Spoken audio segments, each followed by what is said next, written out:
clinical trials submitted by Janssen to Health Canada for the approval of the vaccine. Obviously, there is data when we look at the sub-geographic regions. For example, in the U.S., there is a slightly higher efficacy rate, about 72%. The profile of the variants appear to be the same as in Canada. Based on the data that we have, this is the efficacy rate that we are putting forward at present. It is possible that there will be data, as we saw with AstraZeneca, in the use in the real world that will provide greater information about the efficacy of those getting vaccinated with that vaccine. But based on the information that we have to date, the efficacy rate is the one being put forward by Health Canada. But I'd like to come back to a little bit about the fact that people try to compare the vaccines and look at the efficacy rates, but we have to consider these in perspective. All the vaccines are effective.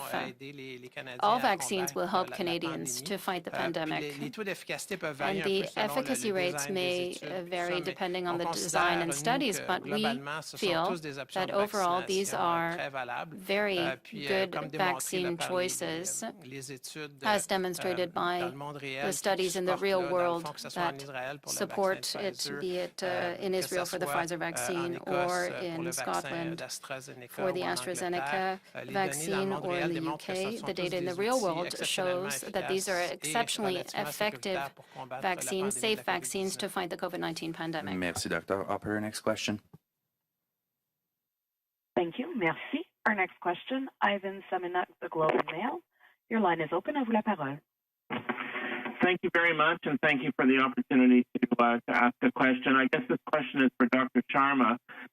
When the first two vaccines were authorized in December, they were very remarkably similar in their characteristics. The adenovirus vaccines are not quite as similar. For example, the AstraZeneca uses a different virus than the J&J vaccine. The dose, obviously, there's a dose difference.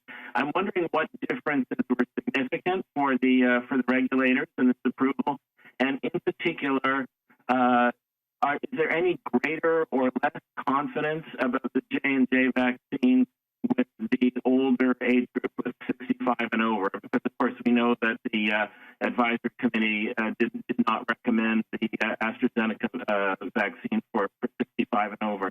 So I'm curious what difference or confidence you have on this one. And I have one follow-up. I like how you snuck in the double barrel question and then get a follow-up. Okay, so with respect to the vaccine, so vaccines are biologic products. They are very complicated. And so even if they're using the same platform, so, we were talking about the mRNA vaccines, those mRNA vaccines were very different for us as regulators. So they were using different mRNA, they were using different lipoparticles that go outside the mRNA, they were using different manufacturing processes.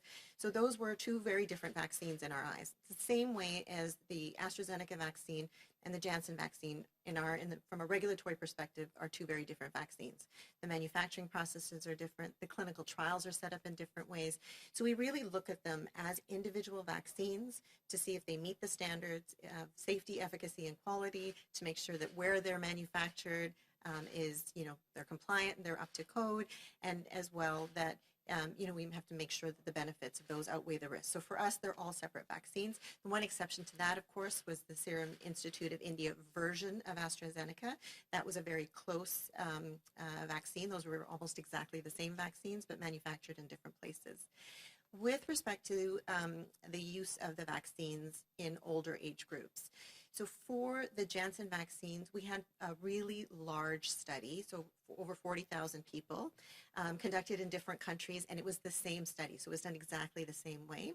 When we looked at the numbers of people over 65 and over, that was 20% of the people in those trials, and the results from those groups showed that the efficacy, so how well the vaccine worked, and the safety profile was actually very similar in that 65 and older group and in younger groups. With AstraZeneca, it's not that we had evidence to say that we didn't think it would work in those age groups. We just didn't have that data. So we did put a notification, a notice in the product monograph that said the data was limited.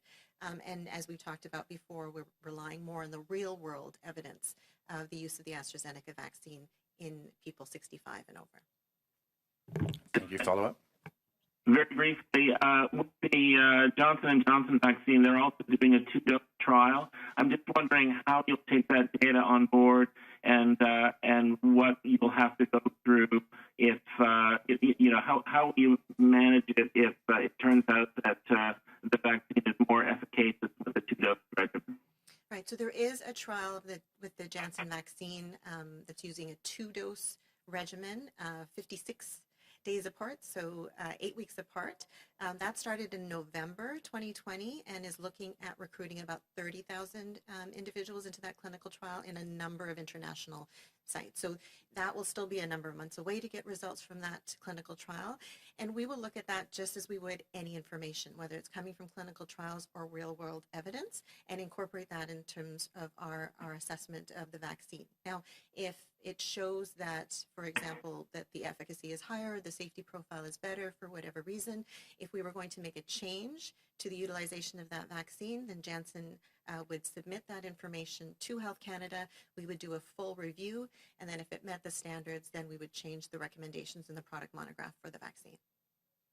Thank you. Thank you, Dr. Sharma. Up her next question. Thank you. Merci. La prochaine question, our next question, Raymond Fillion, TVA. À vous la parole. Please go ahead. Merci. Bonjour. Question pour Dr. Berthiaume. Ce qui saute aux yeux, évidemment, c'est que c'est un vaccin à dose unique, contrairement aux autres qui ont été approuvés. J'aimerais juste vous entendre là-dessus. À quel point ça vient changer la donne, le fait que ce soit un vaccin à dose unique dans le combat contre la COVID-19? C'est-à-dire que je pense que le fait qu'il soit à dose unique permet, dans le fond, un déploiement peut-être qui est moins de... qui requiert moins de ressources of the vaccine that requires fewer resources in vaccine clinics. Il offre une protection de plusieurs mois. It provides protection for several months, and it's a single dose. La pression sur les cliniques de So vaccination pressure on avec un vaccin vaccine dose clinics with a single dose will Ceci drop. dit, je dois quand même rappeler qu'on est dans un contexte However, où I must remind you that we are in a context where we're in a race against time to vaccinate as many people as possible. 5 en We fait, have options de vaccins. 5 Là, vaccine le options. sérum Novavax étant comme une version du AstraZeneca, mais on a 5 vaccins We disponibles. have 5 Puis, available tous ces vaccins-là vaccines. sont All très these utiles. vaccines are very Celui-ci, en useful. ayant une This one dose, is a just a l'avantage, single dans le fond, de dose, so it has an simplifier la advantage logistique. Il y a in aussi l'aspect simplifying un peu logistics. comme le vaccin d'AstraZeneca And qui like the requiert pas de AstraZeneca congélation. Donc, vaccine that ça doesn't augmente require la flexibilité, refrigeration, ça it augmente offers le some nombre d'options qui sont flexibility and increases the disponibles number of aux available autorités options provinciales pour for the mener à bien leur provinces campagne de vaccination. in Merci, Dr. conducting their Berthiaume. vaccine Question suivie. campaign. Follow-up question? Oui. Quel est le prochain vaccin qui est en voie d'être autorisé What's par the Santé next Canada? Est-ce que c'est vaccine celui that's de under study Novavax? for Et à approval quand on by peut Health attendre Canada? Is it une Novavax, and décision? when Est-ce will que we c'est une have a question de jours, de decision on semaines ou that? de mois? Is it a question of days, weeks, or months? Donc, vous avez Answer. raison, la seule soumission actuellement You qui are est right. en The revue current là, à Santé only Canada pour un vaccin, submission c'est la before soumission Health de Canada now Novavax. is the Puis Novavax la décision devrait venir vaccine, dans and les the prochaines decision semaines. should come in the coming weeks. So the question was around the next vaccine, and we just, Dr. Berthiaume commented that the only other vaccine that we currently have under review is the Novavax vaccine. In terms of that file, there's still a fair amount of information that we're still expecting for that. So both on the manufacturing side and on the clinical data, we know that there's a large phase 3 clinical trial for Novavax that's ongoing that we don't expect to report out until potentially in April, the beginning of April. So we're still at least a few weeks, if not months away from a decision on Novavax. Thank you. We'll now turn to the room. First question, Canadian Press. Morning. I'm wondering if you could talk a little bit about the review of the manufacturing process for Johnson & Johnson. We know that they said yesterday that they haven't figured out where their doses are coming from yet. So does that mean you have to review multiple different manufacturing sites, or is it sort of their process is the same as long as it's their site? I'm just wondering if you could walk through what you're looking for in that manufacturing review. Sure. So this is actually, it's part of the review. So when we look at the sort of the data that comes in, it's in 3 big chunks. One is the preclinical data, that's lab animal studies. Then we have the clinical data, which is the human trials, the phase 1, 2s, and 3s. And then we have the manufacturing data, which is how the virus is actually made. On top of that, we have the facilities. And so it's where those vaccines will be made. And every authorization that we have for a vaccine also includes the naming of certain facilities. And that allows, if that's authorized, it allows the manufacturer then to, it basically says, this is the vaccine that we're giving you all this information on. This is where it's made. And so this is what's allowed to come into Canada. And that's the same for any vaccines. And if you have multiple sites on those authorizations, it allows you then to pivot. So potentially you can bring supply in from different locations. And then if the companies want to add facilities to that license, they would have to come in with the data to show that those facilities have met what we call good manufacturing practices. So when we do the assessments of the sites themselves, we're really looking at a number of different things. So it's premises, products, processes, and people. Those are the things that we look at to make sure that that gets compliant, and then we make sure that that's matched up with the manufacturing information that's in the file. So for Janssen, sorry, it's a long-winded, but for Janssen, there were 2 sites that were listed with this authorization. One is in Europe and one is in the States. And then they can come back into Health Canada with additional data if they want to add sites to that authorization. And when it comes to, I know you said in your opening remarks that any vaccine that you're offered is a good vaccine for you to get, but I'm wondering if there's anything in the reviews you've done of the authorizations that would indicate or help guide NACI, which I'm assuming is the next thing that will come in terms of how this vaccine will complement the ones we've approved. Is there anything in those, in your review or in your authorization, that would guide that Canadians should know about? Yeah, I mean, NACI looks at, the National Advisory Committee on Immunization looks at similar information to what Health Canada looks at from a clinical perspective, except they're looking at it in the context of all the vaccines that are there. They also supplement that to a greater extent with real-world evidence and expert opinion. On the Health Canada side, we're more sort of focused a little bit more on the black and white of the study. So, you know, in general, the evidence is about the same, and they will look at this vaccine the way they've looked at other vaccines. But just to the, you know, the point that you started with, that all of the vaccines are good vaccines. They all do. So, you know, if we think about it, the thing that has sort of threatened us the most about COVID-19 is its ability to kill, right? All of the vaccines, for all intents and purposes, squash that. So they're all good in that respect. As we said, what NACI does is sort of take that into context, look at whether or not there's certain priority groups that potentially would preferentially be given one versus the other. The other thing that they look at that we do not look at Health Canada is overall supply and supply limitations. So again, similar scientific base supplemented with other information and then taking into context the supply is what NACI will look at. Thank you. Next question, CTV. Hey, Dr. Sharma, I'm Mackenzie with CTV. I'm just wondering from your remarks about AstraZeneca before, you're saying that there's limited data with the 65 plus group, yet as the regulator, you've still approved it for 65 plus.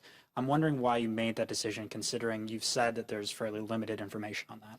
Right. So the wording in the product monograph for AstraZeneca is really specific. I just want to make sure that we know how precise it was. It was that we have limited clinical trial data for people 65 years of age and older. And that's sort of that is our gold standard, but it really is the clinical trial data. What we had with AstraZeneca is something that we did not have with any of the other vaccines, is that we actually had a history of use with AstraZeneca, you know, thousands of doses that had been administered, and we had data from that real world evidence. We did not have that for Pfizer or Moderna, and we really don't have that for Janssen either. So it's the responsible thing to do when we're making the decision to include that in our assessment. But the challenge is that, as we said, we didn't have that clinical trial data, so there was still some gaps in terms of that. But supplementing it with the real world evidence in age groups that were older, even in people that were 80 years of age and older from the UK and from other data, was actually showing that the vaccine was quite effective. So that's why the indication was that you can use it for people 18 years of age and older. I mean, I think it kind of comes down to, so if I have a parent who is in that age group, and would I say if that person did not have access to another vaccine, do I think that AstraZeneca would be safe for them? Absolutely. Do I think that it would be effective for them? Yeah, probably.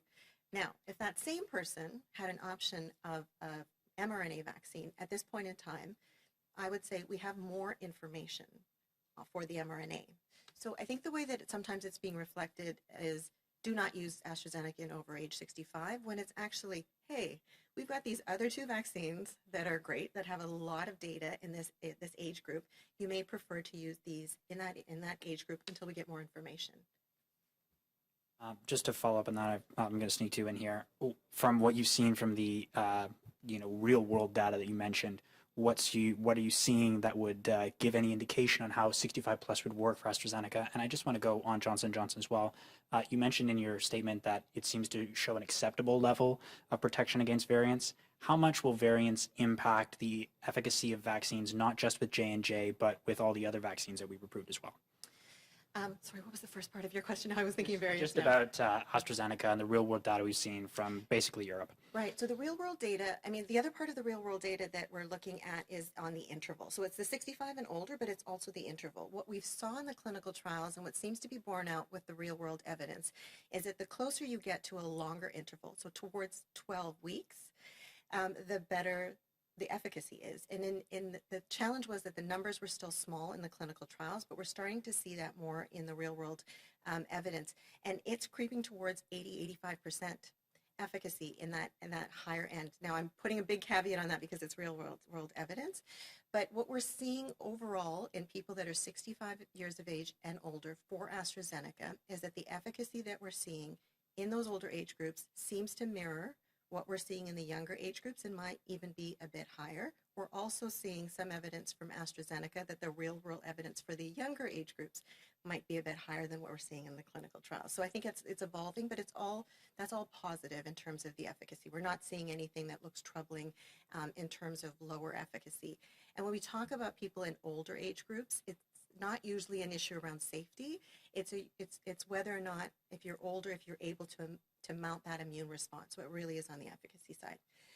And then with variants. So the experience with Janssen is that we saw regional variation. So that same clinical trial that was done in different places, we talked about a 66% efficacy in preventing COVID-19 disease overall. That was 72% in the United States. That was 68% in Brazil. And it was 64% in South Africa. And that 64%, when we looked at the South African studies, the vast majority of cases in South Africa were of the South African variant, the B1351. And so that was like 94.5% of those were there. So even with, a variant that we know is of concern, that we know potentially can impact the efficacy of the vaccines, we know that this still was good. It was still 64%. Now, overall with variants, we have to think about what that's going to mean overall. Viruses mutate. They are designed to try to stay alive and to replicate and not kill their host, but to continue to do that. And we usually see dominant strains, sort of a bit of the survival of the fittest. So we'll see how that's going to evolve. We published this week advice to manufacturers on how to design and what the requirements would be for studies to come into Health Canada for those variants. So, there are manufacturers that are looking at potentially redesign of their vaccines, potential booster.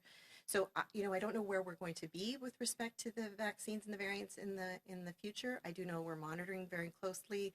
We're looking at which ones might actually change the efficacy of the vaccines. So far, the ones that we have are showing good efficacy against them. But if we need to make a change, then certainly, whether it's the mRNA or the adenovirus vaccines, they can be changed fairly quickly. And we are not asking for a full data package. We've got an abbreviated data package that we're asking for from the companies so that we can review that as efficiently as possible. Thank you, Dr. Sharma. Next question, CBC. David Thurton, CBC News. Dr. Sharma, you mentioned that clinical trials are underway for teenagers. And we still don't have a vaccine yet for anyone under the age of 18. You could correct me if I'm wrong with that. So is it possible that Johnson & Johnson could be the first vaccine that's approved for youth? Is that something that we could see in the near future? So just maybe one correction on that. So the Pfizer vaccine is actually 16 years of age and older. All the other ones are 18. So that one is a little bit at a younger group. All of the vaccine manufacturers are either looking at doing clinical trials in children or have already started. So the Pfizer and the Moderna vaccines, with respect to their clinical trials in younger age groups, and that's 12 to 15 for Pfizer, 12 to 17 for Moderna, have clinical trials that are ongoing that have actually finished recruiting patients into the clinical trial. So they're the ones that are the furthest advanced in that. AstraZeneca also has started a clinical trial for younger age groups as well.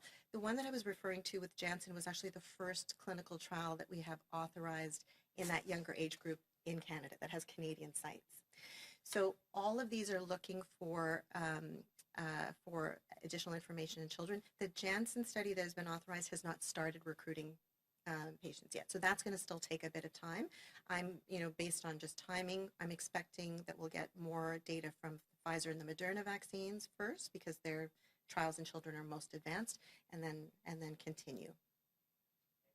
So is it possible that we could possibly see data arriving at Health Canada within the summer for this youth population, and maybe even possibly seeing a vaccine approved in time for, when school begins for the next academic year in the fall? So in terms of the timeline, I think that timeline may be a bit optimistic. So the trials in children tend to be a bit slower to get up and running in terms of recruiting individuals. And then, of course, we have to conduct the trials and then take that information and assess that. It's not inconceivable that we might have some data in the summer, and potentially by the end of this calendar year, we might have some indications in children, but that's still pretty optimistic. The Janssen trial, for example, we wouldn't be expecting any results until 2022. So potentially by the end of the calendar year, we might have some answers for children, but it really will depend on how those clinical trials are conducted, and most importantly, the results that we get from them. Thank you, Dr. Sharma. We'll now turn over to the phone for another 15 minutes. Operator, next question. Merci. Thank you. Our next question, Ryan Tumulty, National Post. Your line is open. À vous la parole. Yeah, good morning. I think you might have said this off the top, but the line was a little, it broke up a little bit. Can you tell us the number of hospitalizations you saw in the vaccine group with the Johnson & Johnson vaccine? I know you said it was much better at, it obviously had no deaths, but were there any hospitalizations or severe illnesses among people who got the vaccine? 28 after vaccination.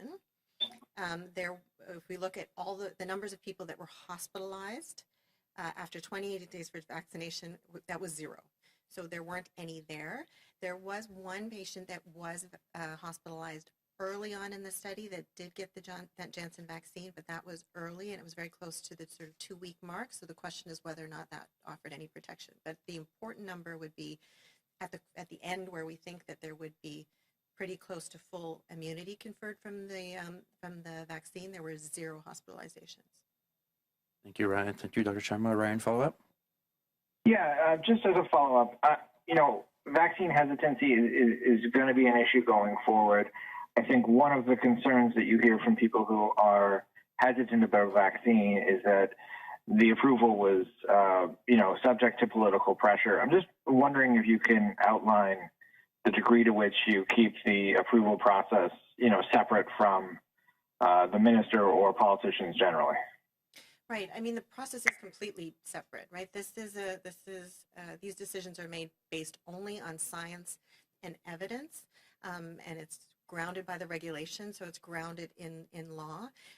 Ultimately, it is the minister that put the interim order in effect, and it is her authority, but that authority, those decisions are all made by the scientists. And we know that it is so important for people to know that the scientific integrity of that review is sound. And as we said, we're making those decisions solely based on science and evidence with no influence at all. And just seeing the process from the inside, it is absolutely separate. And on the political side, and even in senior levels of government, they are taking every step to make sure that that is really clear. You can hear that in the way that people are speaking about it as well, because they know how important it is to know that, we're in this time where we're all facing this the pandemic, and a lot of information is coming at us. We're doing things in a more efficient way. We're doing it very quickly. At the same time, we're making sure that we're maintaining those high standards of evidence, and we're not cutting any corners. It's really important that people know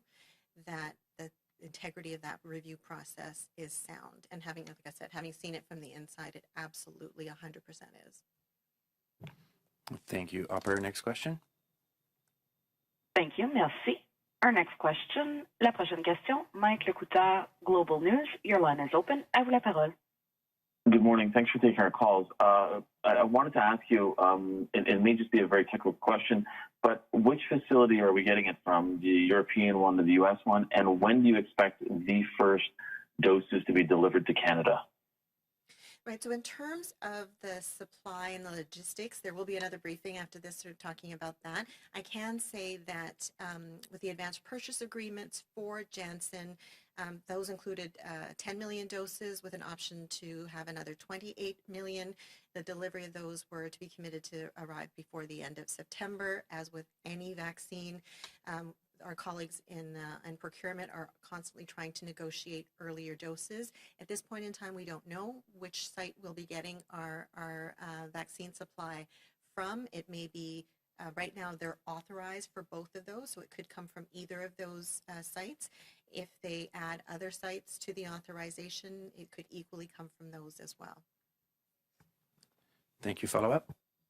Yeah, and just as a follow-up, following up on Ryan's question and my question from yesterday on vaccine hesitancy, Detroit's mayor, Mike Duggan, has come out and actually said that he took a pass on some deliveries of Johnson & Johnson because he believes that Pfizer-BioNTech and Moderna vaccines are actually better, and he wants to give his citizens the best. So now you have politicians who are making these decisions and, in a sense, laying it out there. How worried are you that this is not just something that's on the fringes, that this vaccine hesitancy is now a bigger thing that we'll have to deal with? And how will you, as Health Canada, try and help inform people better that that's not the way to go, potentially? Right. So in terms of vaccine confidence, I mean, that's a key part of it, right? The best vaccine in the world, the most efficacious vaccine in the world will only work if somebody agrees to take it. And that agreement, that consent, is based on an understanding of what the benefits are and what the potential risks are. So we know so far we've been in a place where that we've had some scarcity of vaccines. So it's been the opposite. We've had people very eager to get the vaccines. We know that there are people that still have questions. I think it's not a one-size-fits-all in terms of making sure that people have confidence in vaccines. What we're doing today is one step. So every time we have an authorization, being available to answer questions, putting all the information about that authorization on, we publish it, we put that on the web. And just this week, we were the first regulator, along with the European Medicines Agency, to actually publish all of the raw clinical data for the Moderna vaccine. And we will be proceeding to publish the data for others. So one is just, as the regulator and as the federal government, being really open and transparent and put out all of that information. We know that's one part of people's decisions around whether or not they will get that vaccine, whether or not they trust that the approval was based on good science. The other part of it is really variable. We're not all the same people. We don't have the same approach to risks. So when we talk about vaccines, we need to have a variety of tools and a variety of messages out there that people can draw from to be able to ask questions that they need. And, it's good to have a healthy level of skepticism about things. It's good to have information and be empowered to have that information. Sorry. But what we found is that we need to have a lot of different information, and we need to equip other people to be able to amplify that message. I'm here at the federal government. People may not know who I am. They will take my information in a certain way. We also know that people in general respond to peers. And so other people that other people that you trust, your healthcare practitioners. And when it comes to vaccine confidence, we need to put out as much information so that people who are looking at taking the vaccine will have the same confidence that we have in the vaccine. I would not hesitate to roll up my sleeve and get any of the vaccines that we have authorized by Health Canada.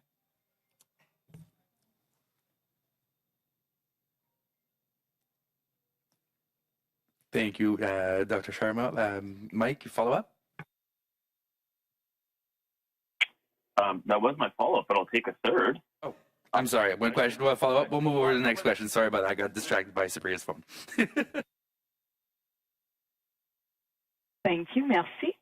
Our next question, Alex Ballingall, Toronto Star. Your line is open. À vous la parole. Hi, thanks very much. Just wondering, based on what you know about this new vaccine, we've got the option for 28 million more doses. Would you think that would be a good buy for the government, given that this is one dose, single shot vaccine? Would you think that we would want to get the 28 million options? Yeah, I mean, I can't comment on that decision. That's really something that's done by procurement. I mean, I think we need to secure as many doses as we need to get everyone, at least their first shot as quickly as possible, and then follow up with, the second doses, depending on where we are with respect to the pandemic and variants and all of that. So I would think that we'd have to look at the suite of vaccines that we have and the orders and do the calculations about how we meet that demand. Thank you. Follow up? Yeah, just as a follow-up, we're talking about getting as many people vaccinated as quickly as possible. I'm not sure if you guys have said this before, but do you have like a herd immunity target in mind that you think, that this would be the threshold for herd immunity amongst the Canadian population in terms of getting a shot? Right. Well, so herd immunity is basically it's the level of immunization or protection you need in a group to even protect the people that do not have that protection. And you can get that immunity whether it's from having had the disease and having an immune response, or more commonly from vaccination. So it really is, the concept is really of the herd, of the pack, and the people that have the immunity protecting the people that are potentially weaker and don't. If you look at all viruses, herd immunity can be really anywhere from 50% to 90%. And it's a characteristic of how contagious the virus is. So the reason that people don't have a specific number for COVID-19 is because we're seeing changes in the virus, the SARS-CoV-2, in the transmissibility and how contagious it is. In general, for this type of virus, we look at around a 70% coverage, but there's been some speculation about whether or not it might even need to be higher than that, 80-85%, if we really have circulating variants that are very, very transmissible. So, I mean, it's in that range, but, there really isn't one magic number for herd immunity, as we said, because it really is a factor of the virus itself and its own characteristics. Thank you, Dr. Sharma. We're getting really close to 11 o'clock. I think we have time to our one very last question on the phone.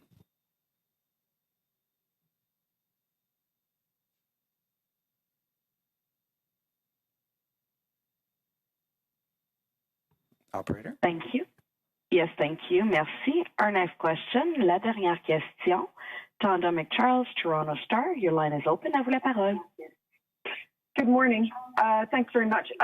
Dr. Sharma, I'd like to understand from you, Alan Bernstein testified at a health committee within the last couple of weeks and said that there may be medical benefit in mixing and matching vaccines, that an mRNA vaccine and a viral vector vaccine could have advantages, especially, for example, if you use the viral vector first and then you come in with the mRNA. He said you'd be combining the best of both worlds, that they activate different parts of the immune system. I'd like you to talk about that and whether or not you see any advantage in what he recommended also in Canada doing a clinical trial here in combination with the UK.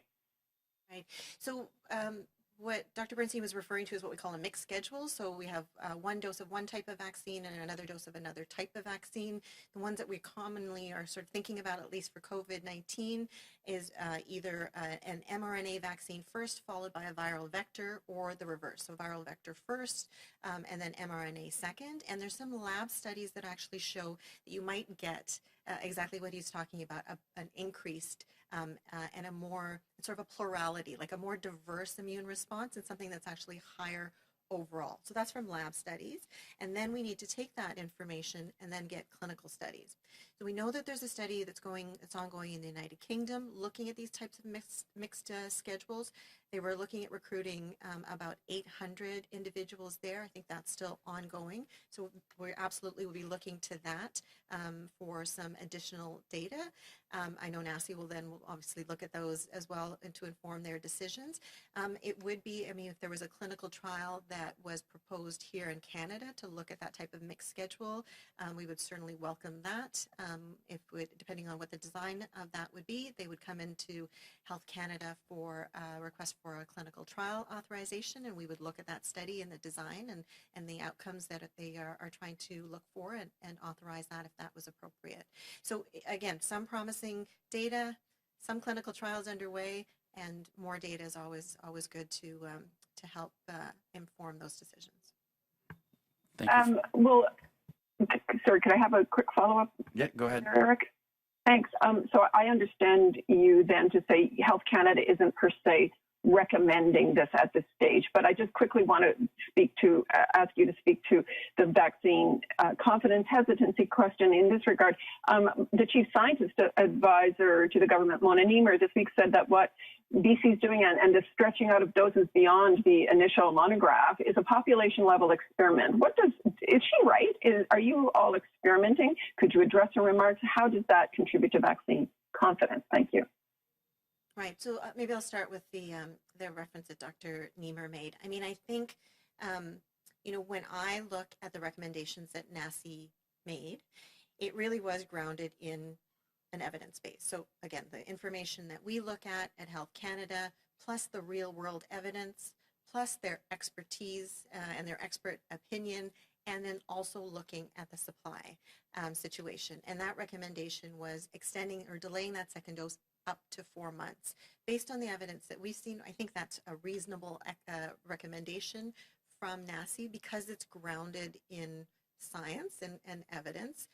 I wouldn't classify that as an experiment, but really in the true sense of the word, an experiment is something where you have a hypothesis, you have a question that you need to answer, and then you look at data, you set it up so that you look at the data, and then you see what the answer to that question is. So in the pure sense of the word, I think it could be characterized as an experimentation or as an experiment from science perspective, but I know that carries a lot of different meanings for people, and I do worry that could be perceived in a negative way with respect to vaccine hesitancy and vaccine confidence. So what I would say is that NACI has made their recommendation. I think it's a reasonable recommendation. If we can get earlier doses, we do not have to wait for 4 months to give those second doses. If the supply opens up, I would suggest that would be a really good thing to do. But I think it's really important. The words matter and how we say things matter, and we want to make sure that people have confidence that the decisions that are being made and the recommendations that are being made are sound. With respect to the mixed schedules, the Health Canada authorization is really for a vaccine. So that would be, this vaccine is authorized for use in this circumstance. So if a company would come in with evidence to show that you could use a mixed schedule, we would look at that and then potentially change the monograph and update what the vaccine would be authorized for. Usually in circumstances where we have mixed schedules, we don't have that. Companies don't necessarily come in with that data to do that. And so the recommendations of a body like NACI or of the scientific community in general is what people usually go by as recommendations for those schedules. Thank you, Dr. Sharma. That'll be all for today's technical briefing. Please note that the next COVID update is at 11:30 today. C'est ce qui met fin au briefage technique pour aujourd'hui. Veuillez noter que la prochaine mise à jour COVID-19 sera à 11h30. Merci. Briefing will take place at 11:30. Thank you.